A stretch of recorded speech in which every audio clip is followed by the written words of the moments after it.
Hello champions, कैसे हैं आप सब लोग? All good.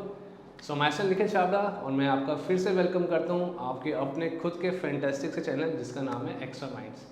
सो चैंपियंस, प्रीवियस क्लास में हमने बात की थी potential due to a single point charge and potential due to a system of charges, जिसमें हमने दो चार्जेस को साथ में लिया था जिसको हम डाइपोल कहते हैं।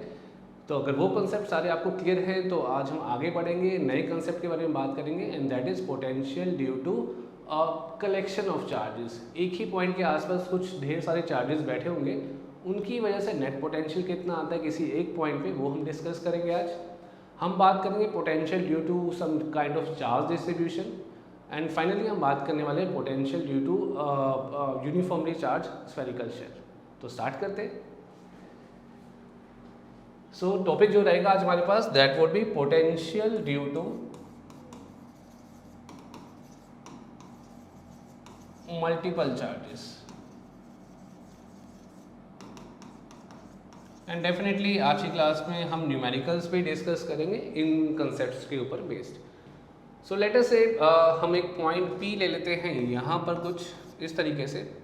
इस पॉइंट P के आसपास कुछ चार्जेस है, से Q1 चार्ज है, Q2 चार्ज है, Q3 चार्ज है अलग अलग डिस्टेंसेस पे, और ऐसे अल्टीमेटली एक Qn चार्ज है।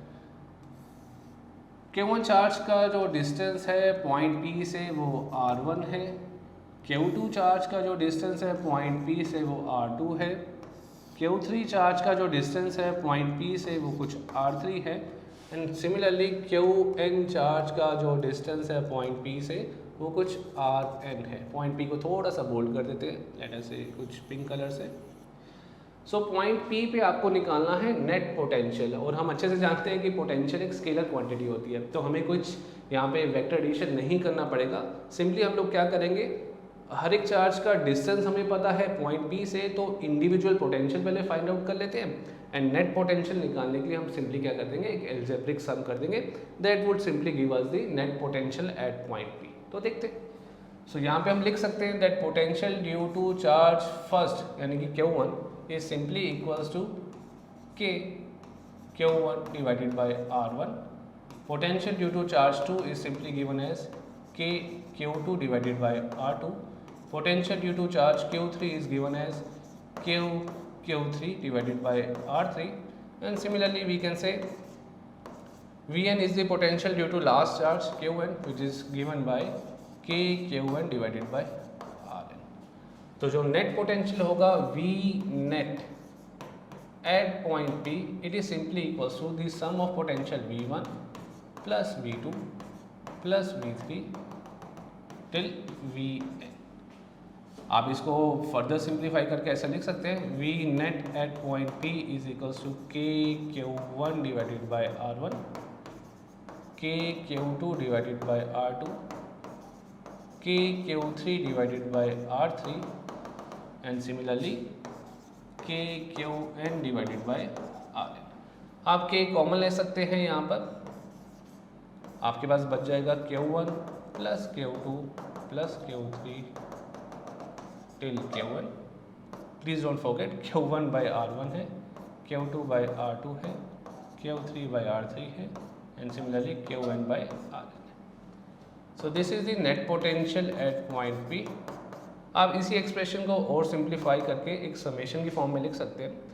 K can be written as 1/4 pi epsilon naught, ये हम अच्छे से जानते हैं। उसके बाद हम एक समेशन का साइन पुट कर सकते हैं। चार्ज को Qi लिख सकते हैं, डिस्टेंस को Ri लिख सकते हैं। Ri थोड़ा सा ठीक करते हैं, या Ri लिख सकते हैं, और I की वैल्यू जो है वो वेरी कर रही है 1 से लेकर n तक। सो ये आपके पास आ जाएगा नेट पोटेंशियल पॉइंट P पर।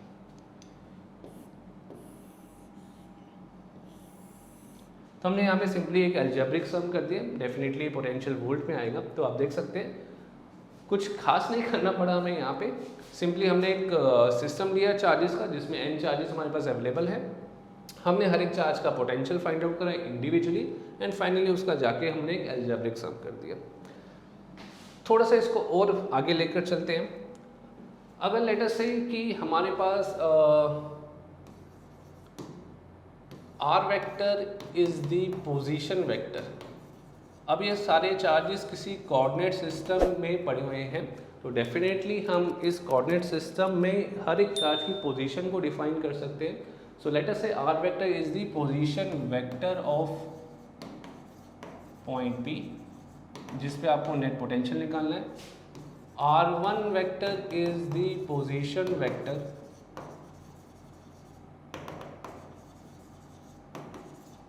Of charge Q1. R2 vector is again the position vector of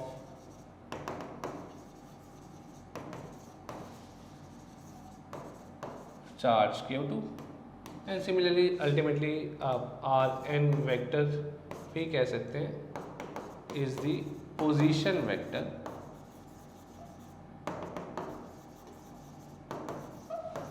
of charge Q1. तो अभी जो हमारा एक्सप्रेशन आया था उसी में हम फर्दर देख सकते हैं. V net at point P is simply given as 1/4 pi epsilon naught summation of Qi divided by Ri. I ranges from 1 to n. ये एक्सप्रेशन अभी हमने लास्ट पेज पे डिराइव किया था, तो इसी में मॉडिफिकेशन करके हम ऐसा भी लिख सकते हैं 1/4 pi epsilon naught summation from I is equals to 1 to n Qi divided by Ri is the distance. तो पोजीशन वेक्टर के टर्म्स में हम ये लिख सकते हैं R vector minus Ri vector modulus. So this becomes the distance in terms of position vector. तो again वही सेम एक्सप्रेशन. चलते हैं आगे. आई बिलीव ये आपको अच्छे से क्लियर होगा. इसी में हम आगे बात कर लेते हैं potential due to a charge distribution.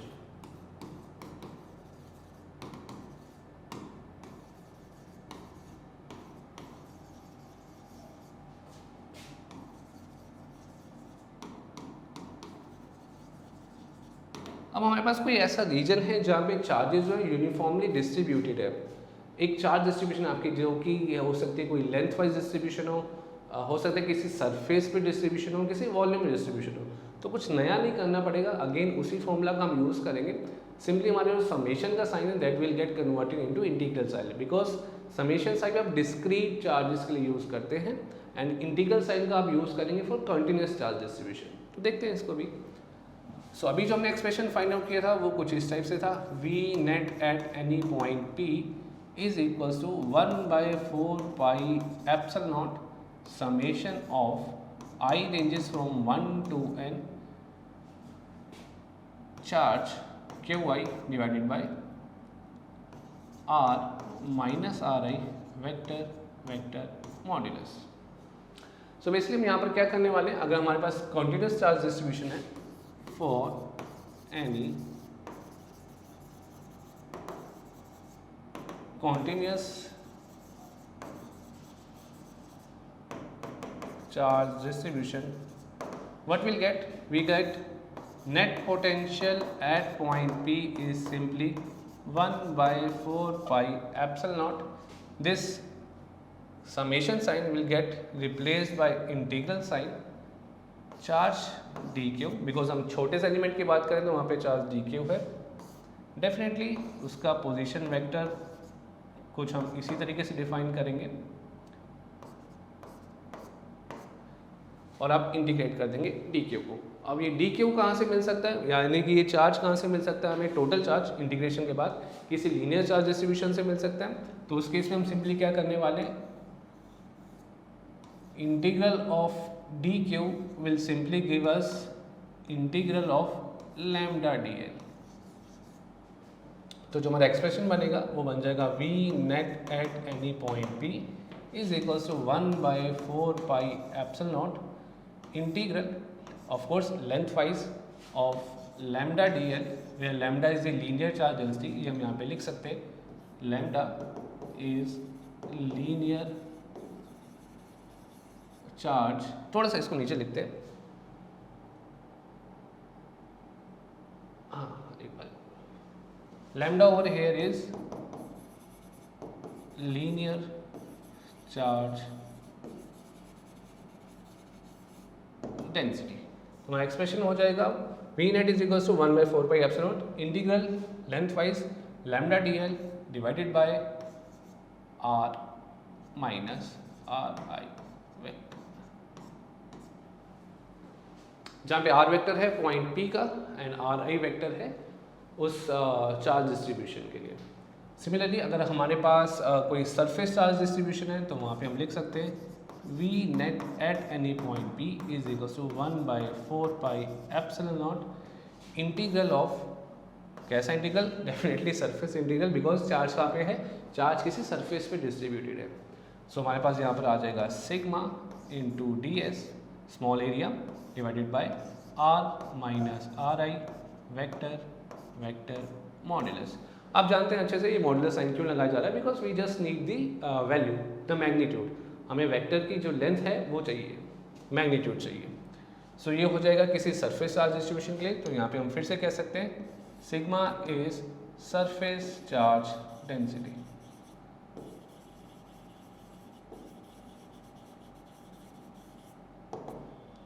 And finally अगर आपके पास एक वॉल्यूम चार्ज डेंसिटी है तो वहाँ पे भी हम कह सकते हैं V net at any point P is equals to 1/4 pi epsilon naught volume integral of rho into D V. Please note ये V पोटेंशियल के लिए है और ये dV जो dV में जो V आ रहा है बेसिकली वो वॉल्यूम के लिए। Again divided by R minus R I vector vector modulus, where rho is volume charge density, volume charge density.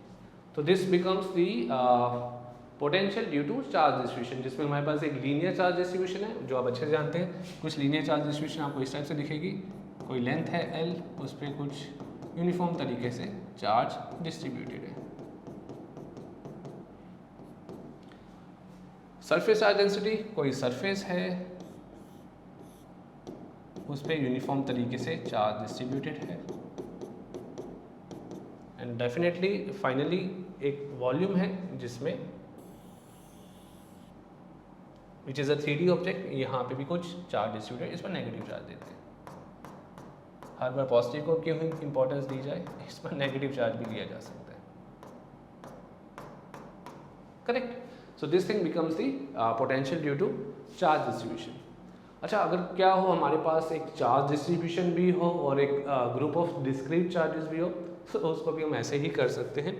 देखते हैं अगले पेज पे। So we can say potential due to any general distribution. So potential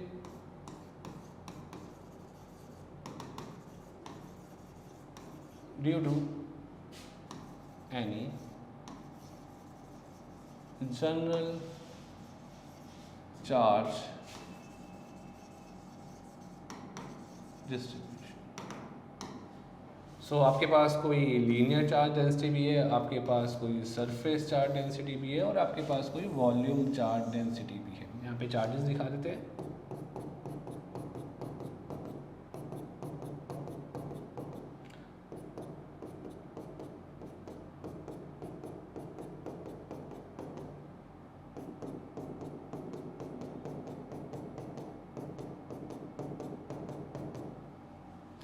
यहाँ पे volume charge density है रो, यहाँ पे surface charge density है सिग्मा, यहाँ पे लीनियर चार्ज डेंसिटी है लैम्डा, और आपके पास कुछ डिस्क्रीट चार्जेस भी पड़े हुए हैं, लेट अस से charge Q1, charge Q2, charge Q3 and ultimately आपका एक पॉइंट P जहाँ पे आप नेट पोटेंशियल फाइंड आउट करना चाहते हैं। एंड डेफिनेटली गाइज आपको याद होगा पोटेंशियल ड्यू टू हम पॉजिटिव चार्ज पॉजिटिव पोटेंशियल लेते हैं एंड पोटेंशियल किसी भी नेगेटिव चार्ज या नेगेटिव चार्ज डिस्ट्रीब्यूशन का नेगेटिव होता है। ये चीज़ आपको ध्यान में रखनी चाहिए हमेशा, बिकॉज पोटेंशियल स्केलर क्वांटिटी है, यहाँ पे जो मैग्नीट्यूड है उसमें प्लस या माइनस साइन सिर्फ उसके पोटेंशियल की स्ट्रेंथ को सिग्निफाई करता है, उसकी डायरेक्शन को सिग्निफाई नहीं करता है। तो यहाँ पर हमें एक पोटेंशियल चाहिए होता है पॉइंट P पर, and that could be the net potential at point P।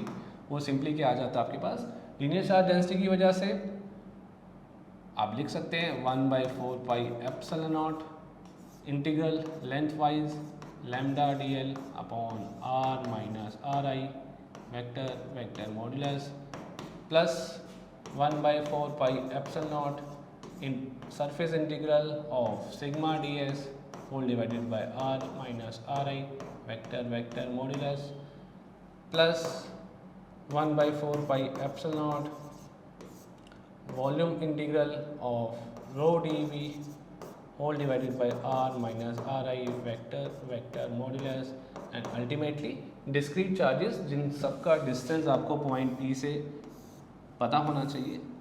उसके बाद हम लिख सकते हैं समेशन, नॉट समेशन, पहले 1 by 4 pi epsilon not summation सारे डिस्क्रीट चार्जेस की वजह से all discrete charges Q I divided by are आई, जहाँ पे आई की वैल्यू वेरी करेगी 1 से लेकर n तक। So this is the potential due to any general charge distribution. General charge distribution में आपके पास क्या है, आपके पास डिस्क्रीट चार्जेस भी पड़े हुए हैं और आपके पास एक चार्ज डिस्ट्रीब्यूशन भी पड़ी हुई है in which we can have linear charge distribution, surface charge distribution and finally volume charge distribution. तो सिंपल सा कंसेप्ट, चलते हैं आगे, बात करते हैं potential due to a spherical shell which is also uniformly charged. So next one is potential due to a uniformly charged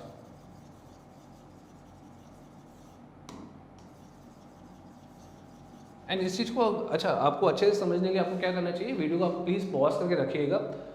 जब भी ये एक्सप्रेशन डिराइव होता है उसके बाद आप खुद इसको लिख के देखिए कि आप कितना क्लियरली अपने आइडियाज़ को पुट अप कर पा रहे हैं पेपर पे, and that would make things somewhat simpler for you and आप मोर कॉन्फिडेंट फील करेंगे खुद से इन एक्सप्रेशंस को लिखने के बाद। तो ये चीज़ आप ट्राई करके देख सकते हैं। चलिए फिलहाल आगे चलते हैं। Potential due to a uniformly charge spherical shell.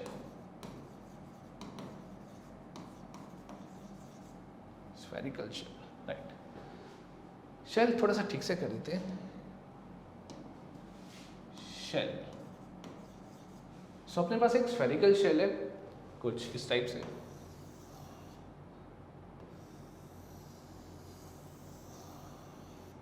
It is nothing but a hollow sphere.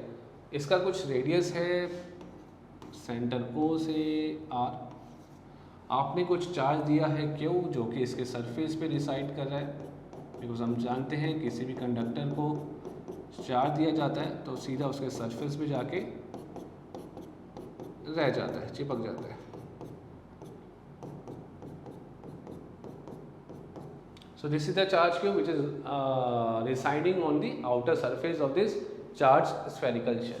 अपने को क्या करना है यहाँ पे, किसी पॉइंट P पर, अब वो पॉइंट P कहाँ पे होगा, वो बाहर भी हो सकता है, इस शेल के सरफेस के ऊपर भी लाई कर सकता है और इस शेल के अंदर भी कहीं पे लाई कर सकता है।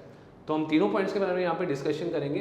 पहले हम आउटसाइड पॉइंट लेंगे, फिर हम सरफेस वाला पॉइंट लेंगे एंड फिर फाइनली हम इनसाइड वाला कोई भी पॉइंट यहाँ पे पिकअप करेंगे। तो हम जानते हैं एक काम कर लेते हैं, इस R को एक बार ठीक करते हैं, इसको हम कैपिटल R मान लेते हैं, ठीक है। Capital R is the radius of the spherical shell.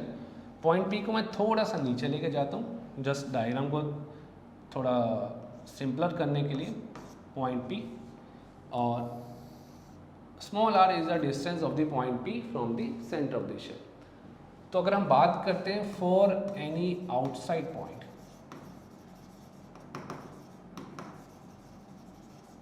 कोई ऐसा पॉइंट जो बाहर की तरफ लाई कर रहा है, हम जानते हैं कि जब भी कोई पॉइंट P शेल से बाहर लाई करता है तो वो शेल कुछ इस तरीके से बिहेव करता है कि जैसे कि सारा का सारा चार्ज उसके सेंटर O पर लाई कर रहा हो। एंड अगर ये चीज़ फैक्ट है तो हम सिंपली पॉइंट P पर जो कि आउटसाइड है पोटेंशियल निकालने के क्या कर सकते हैं, उसको एक पॉइंट चार्ज से रिप्लेस कर सकते हैं। और पॉइंट चार्ज का जो पोटेंशियल क्या होता है वो आप अच्छे से जानते हैं।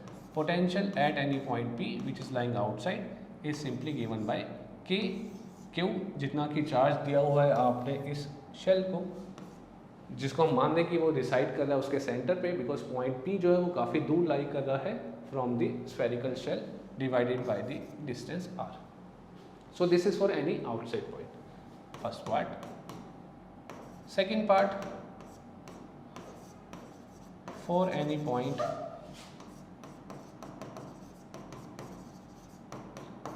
that lies on the surface of the shell,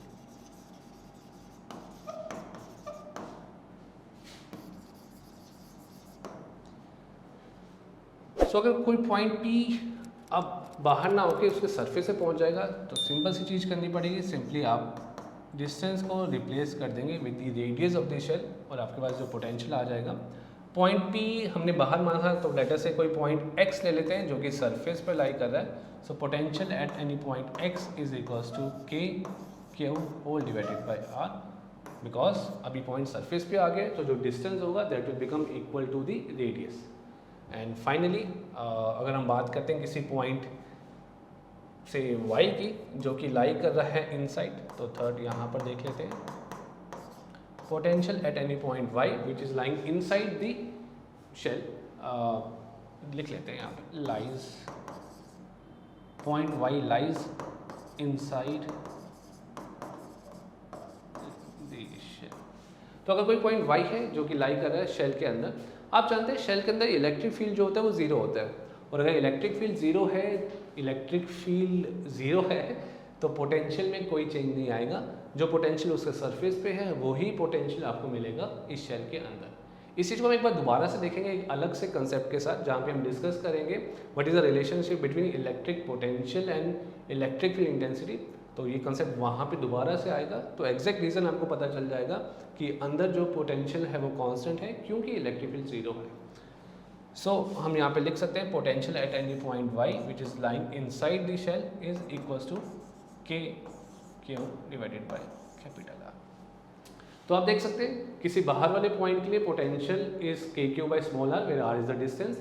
कोई पॉइंट जो कि सरफेस पे लाई कर रहा है दैट इज इक्वल्स टू के Q by R where R capital R is the radius of the shell. And अंदर वाले पॉइंट के लिए भी सेम पोटेंशियल आता है। आप देख सकते हैं पॉइंट x और पॉइंट y दोनों बराबर है, पोटेंशियल दोनों के लिए बराबर है विच इज़ इक्वल्स टू के क्यू बाई आर। तो हम इसी चीज़ को एक अच्छे से ग्राफ से भी रिप्रेजेंट कर सकते हैं। एंड प्लीज़ माइंड इट, ये ग्राफ काफ़ी पूछा जाता है आपसे बोर्ड एग्जाम्स में भी और आपके कॉम्पिटिटिव एग्जाम्स में, तो इसको एक बार देख लेते हैं दोबारा से। So on the y axis we are having potential v, on the x axis we are having distance r so sorry, so distance यहाँ पे बढ़ रहा है, पोटेंशियल यहाँ पर बढ़ रहा है। एक काम करते हैं स्फीयर को भी लेकर आ जाते हैं यहाँ पे, इससे आ जाना चाहिए। ये कलर अभी आई गेस ब्लैक है इसका, ओके यहाँ पे दिख नहीं रहा है, कोई बात नहीं, खुद से बना लेते हैं। So this is the spherical shell. तो स्फेरिकल शेल के इस पॉइंट पे जो डिस्टेंस है that is equals to R. ये डिस्टेंस जो है वो रेडियस ऑफ द शेल हो जाएगा। ये point O centre of the shell है। थोड़ा सा आप देख सकते हैं थोड़ा सा डिस्प्लेस हो गया, तो हल्की फुल्की आप करेक्शन कर लेंगे। तो ये सेंटर O है, ये सरफेस है। तो सरफेस पे जब तक आप पहुंचेंगे तो आपका पोटेंशियल रहेगा कांस्टेंट, कुछ इस टाइप से। पोटेंशियल मैं अलग कलर से दिखाया था। सो पोटेंशियल रहेगा कांस्टेंट। अब उसके बाहर जब आप जाएंगे तो potential will fall down because potential V is inversely proportional to R, और यहाँ पे पोटेंशियल है constant and also maximum which is equals to के Q by. So this is simply the graph between the electric potential and distance for a uniformly charged spherical shell. तो simple सा concept. अब इसके बाद हम देखते हैं कुछ न्यूमेरिकल्स। तो इस पे बेस पे न्यूमेरिकल्स पे देख लेते हैं। तो चलते हैं नेक्स्ट पेज पे। Okay, numericals. So first numerical हमारे पास क्या कहना चाह रहा है, a metal wire is bent in a circle. कोई मेटल की वायर है, उसको सर्कल की शेप में बेंड कर दिया है and the radius of that circle is 10 centimetre. Now it is given a charge of 200 microcoulomb. Of course वो चार्ज सारा का सारा उस वायर पे डिस्ट्रीब्यूट हो जाएगा यूनिफॉर्मली, लिखा भी हुआ ऐसा कुछ, which spreads on it uniformly. So we need to calculate the electric potential at its centre. तो पहले एक डायग्राम बना लेते हैं यहाँ पे। सो लेटर से ये अपने पास एक सर्कुलर वायर है कुछ इस टाइप से। इस सर्कुलर वायर के ऊपर हमने कुछ चार्ज दे दिया है, वो चार्ज यूनिफॉर्मली डिस्ट्रीब्यूट होने वाला है।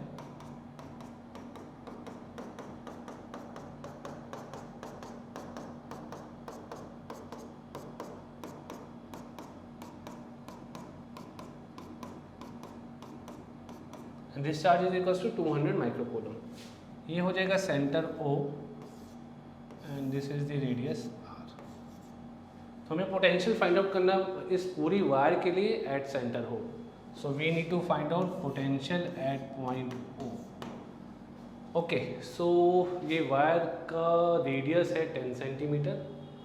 तो एक काम करते हैं, एक छोटा सा एलिमेंट लेते हैं इस वायर का, लेटर से ये वाला, जिसके पास छोटा सा चार्ज है से dq।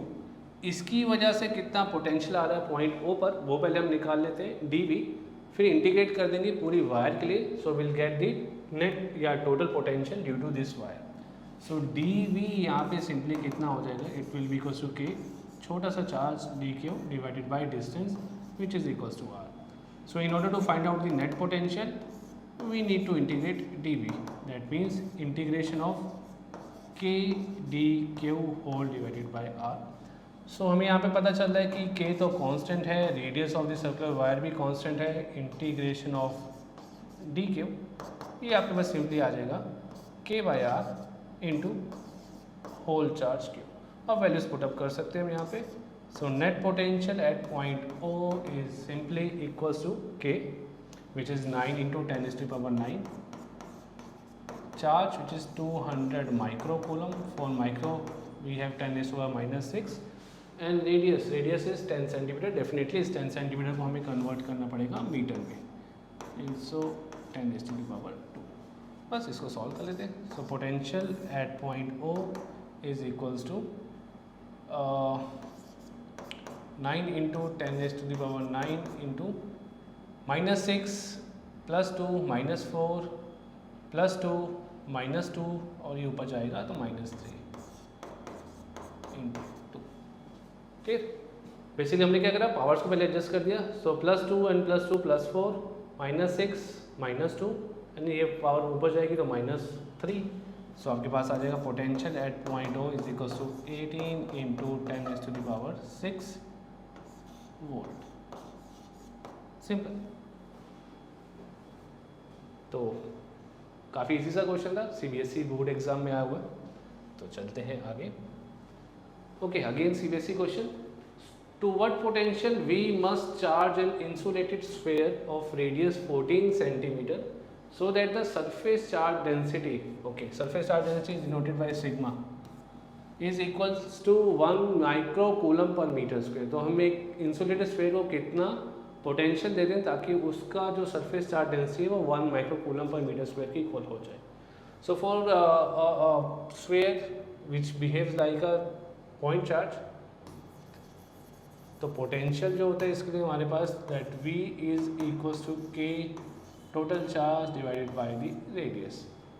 सो पोटेंशियल अपने को फाइंड आउट करना है, सरफेस चार्ज डेंसिटी गिवन है, तो एक काम करते हैं इस चार्ज को कन्वर्ट करते हैं surface charge density into surface area S divided by R। अब वैल्यूज पुट अप करते हैं यहाँ पे। So k is equals to 1/4 pi epsilon naught, surface charge density आपके पास है 1 microcoulomb, so 1 into 10 is to the power -6। Surface of course एक sphere की बात हो रही है, स्फीयर का सरफेस एरिया होता है 4 pi r² whole divided by r। So एक r² से आप r कैंसिल आउट कर सकते हैं। सो पोटेंशियल v आपके पास आने वाला है 1/4 pi epsilon naught which is simply equals to 9 into 10 is to the power 9 multiplied by 10 is to the power -6 multiplied by 4 pi r, 4 into 22/7 into r is given to as 14 centimetre. Definitely इसको भी metre में convert करना पड़ेगा and that's it. इसको solve कर देते हैं। सो 7 to 14 v कितना आ जाएगा आपके पास 9 into 10 is to the power -2 and -6 is -8 plus 9 is 1 multiplied by 88 multiplied by 2। So 9 88 2 and powers are getting adjusted. बस इसी को सॉल्व कर लेते हैं, ये अपने पास आंसर आ जाएगा वोल्ट में। देख लेते हैं इसको। So v is equals to 90 multiplied by 176 volt. So 176 into 9 एक बार देख लेते हैं, 176 into 9 54 63 and 5 is 68 and 9 and 6 are 50. So voltage आ जाएगा आपके पास simply 15840 volt. Again another simple question. यहाँ पे आपको क्या करना था, पोटेंशियल फाइंड आउट करना था जब अगर आपको सरफेस चार्ज डेंसिटी इतनी रिक्वायर्ड है तो हमने सिंपली क्या करा, इस चार्ज को रिप्लेस कर दिया surface charge density into surface area S से. चलते हैं आगे. Okay, NEET 2021. 27 drops of same size are charged at 220 volt each. So किसी लिक्विड की कुछ 27 ड्रॉप्स हैं, आपने उनको चार्ज कर दिया हर एक ड्रॉप को 220 वोल्ट पर कुछ चार्ज देकर. So they combine to form a bigger drop. फिर ये कंबाइन हो जाते हैं, कुछ बड़ी ड्रॉप बना लेती हैं एक. आपको उस बड़ी ड्रॉप का पोटेंशियल फाइंड आउट करना है. ओके, सो इस तरह का जब भी कॉम्बिनेशन होगा ड्रॉप्स का, ये पोटेंशियल के लिए भी है, आगे हम देखेंगे कैपेसिटेंस के लिए भी इसको यूज़ कर सकते हैं सेम टाइप के क्वेश्चन को. तो आपको दो चीज़ें याद रखनी है कि जब भी ये ड्रॉप्स कंबाइन होंगी तो एक तो इनकी वॉल्यूम कंजर्व रहेगी because mass is conserved, and second important characteristic property जो कि फंडामेंटल है दैट इज चार्ज, वो भी कंजर्व रहेगा. तो दो चीज़ें अपने को यहाँ पे याद रखनी है, दैट मास इज कंजर्व्ड. इस कलर को थोड़ा सा चेंज करते हैं.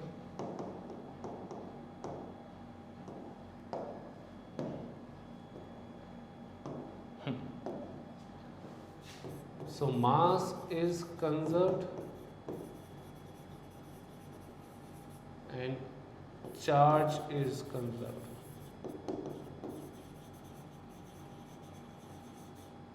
तो ये दो चीज़ें आप ध्यान में रखेंगे, इन दोनों को ही हम इस क्वेश्चन में यूज़ करने वाले हैं. थोड़े इसका okay. So mass is conserved मतलब अगर हमारे पास लेटर से ये छोटी छोटी 27 ड्रॉप्स हैं, ये कंबाइन होकर एक बड़ी ड्रॉप बना लेती है. हर एक छोटी ड्रॉप का रेडियस है r, चार्ज है q, पोटेंशियल है स्मॉल v. हर बड़ी मतलब एक ही बड़ी ड्रॉप बन रही है यहाँ पे, तो इसका रेडियस है r, कैपिटल R, चार्ज है q और पोटेंशियल है v. तो हमें पोटेंशियल फाइंड आउट करना है. सो सिंपली हम यहाँ पे देख सकते हैं 27 times the volume of small drops is equals to the volume of bigger drop. तो यहाँ से आप देख लेंगे सिंपली R आपको मिल जाएगा is equals to 3R. So the radius of the bigger drop is 3 times the radius of the smaller drop. इसका जो radius आएगा this is equals to 3R. Definitely जो charge आएगा Q that is equals to 27 small q because charge is also conserved. तो हमें potential की बात करनी है. छोटी ड्रॉप का potential small v is equals to k small q divided by small r, and बड़ी ड्रॉप का पोटेंशियल लेट अस से capital V is equals to k capital Q divided by capital R. तो ये relationship हमारे पास है. Charge हम निकाल चुके हैं और रेडियस हम यहाँ पे निकाल चुके हैं. So will simply put the values, वो देखते हैं यहाँ पे. So potential V is equals to k, charge is equals to 27 times the smaller charge and radius is equals to 3 times the smaller radius. So potential of the bigger drop is 9 times k q by r, and इस small v की value जो कि k q by r है, this is equals to 220 volt जो कि हमें given है. This value is equals to 220 volt. So इसको हम यहाँ पे सब्स्टिट्यूट कर सकते हैं. So v will become 9 times 220 volt. So आपके पास सिंपली कितना आ जाएगा 0, 9 to the 18, 19.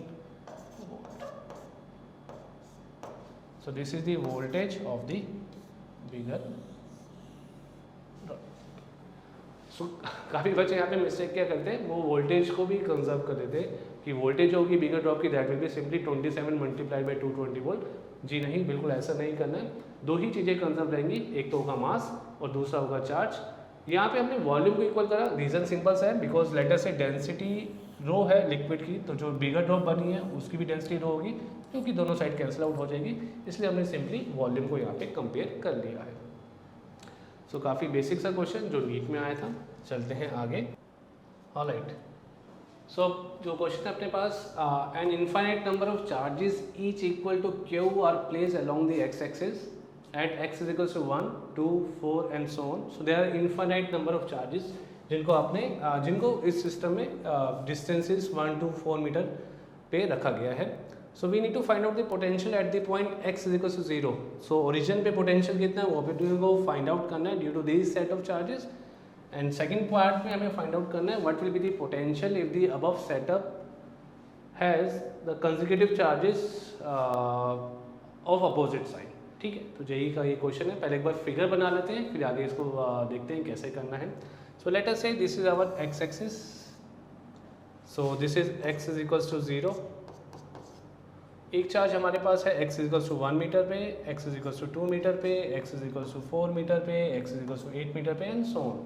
So these are the charges q q q q and this is going till infinity. सो अपने को क्या करना है, अपने को फाइंड आउट करना है net potential at x is equals to 0. तो इसको हम मान लेते हैं point P. So definitely potential अगर हमें निकालना है पॉइंट P पर, that will be equals to potential due to charge which is at x equals to 1 plus potential due to charge which is at x is equals to 2 plus potential due to charge which is at x equals to 3 and finally x is equals to infinity. तो एक expression सा बनेगा यहाँ पर हमारे पास, देखते हैं उसको कैसे सॉल्व कर सकते हैं. तो यहाँ पे अगर पोटेंशियल की बात की जाए तो this will be simply k Q by 1 because distance 1 metre हो जाएगा इसका. This will be equals to के क्यू डिवाइडेड बाय 2. सॉरी यहाँ पे एक छोटी सी मिस्टेक होगी, 3 नहीं है यहाँ पे हमारे पास है 4. x is equals to 4 and so on. So k q divided by 4. Next term would be k q divided by 8, k q divided by 16 and so on. So इसको थोड़ा सा मिनिमाइज करते हैं एक्सप्रेशन को. नेक्स्ट शीट पे जाते हैं.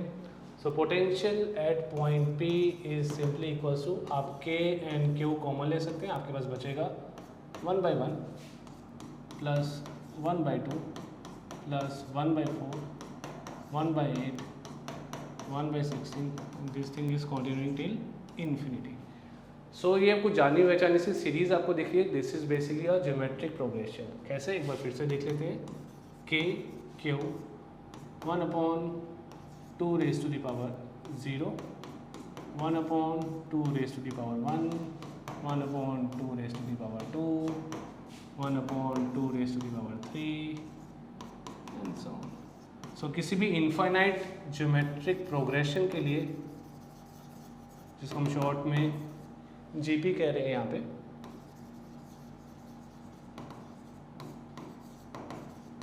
We have got sum of GP S is equals to a upon 1 minus r, where are is the common ratio.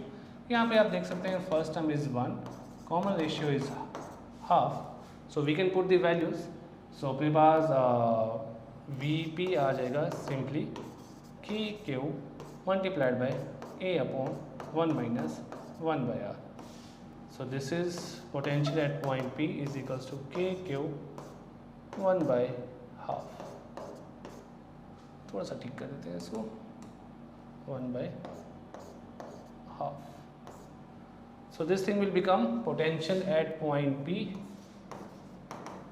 Is equals to twice of k q. आप further value डालना चाहते हैं तो आप के वैल्यू डाल सकते हैं, 9 × 10⁹ डिवाइडेड मल्टीप्लाइड बाई क्यू, या सिंपली के क्यू में भी आप एक्सप्रेशन को छोड़ते हैं तो भी चीज़ ठीक मानी जाएगी. ओके, सो ये हो गया first part. This is the answer to first part. Second part में क्वेश्चन ने हमसे कहा है कि what will be the potential in the above setup if the consecutive charges have opposite side. So उसका मतलब हो जाएगा this charge is plus q, second one is minus q, फिर plus q minus q plus q and so on. तो इसको भी एक बार देख लेते हैं. सो इसकी भी एक बार फिगर बना लेते हैं. Again x is equals to 0 which is our point P.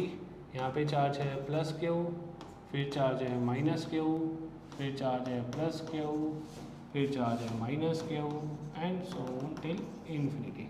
So this is x is equals to 1, x is equals to 2, x is equals to 4, x is equals to 8 and so on.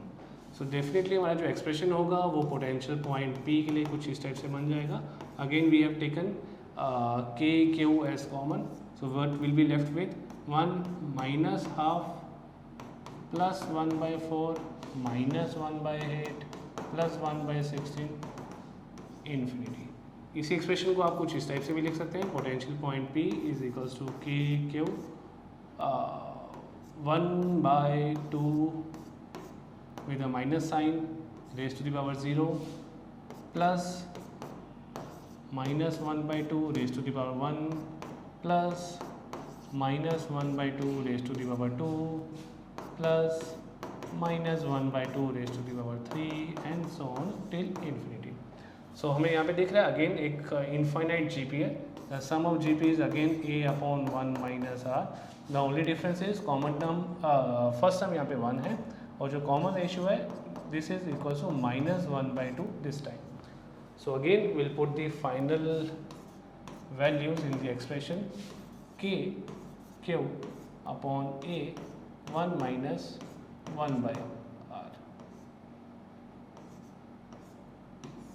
1 minus r which is minus half. So Vp is equals to kq 1 plus half Vp is equals to kq 1/3/2.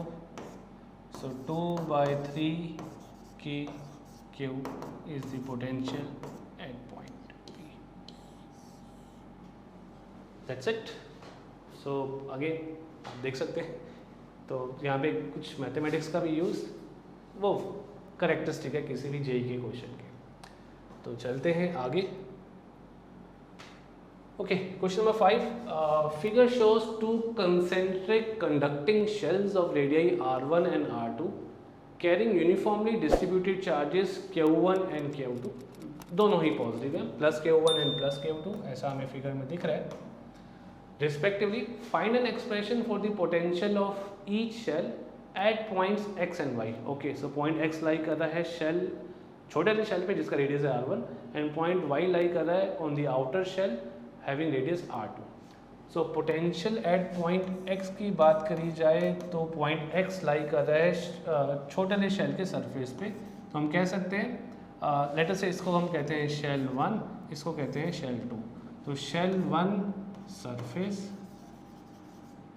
Plus shell 2 inside, because इस point x पर पोटेंशियल जो होगा वो दोनों shell की वजह से होगा.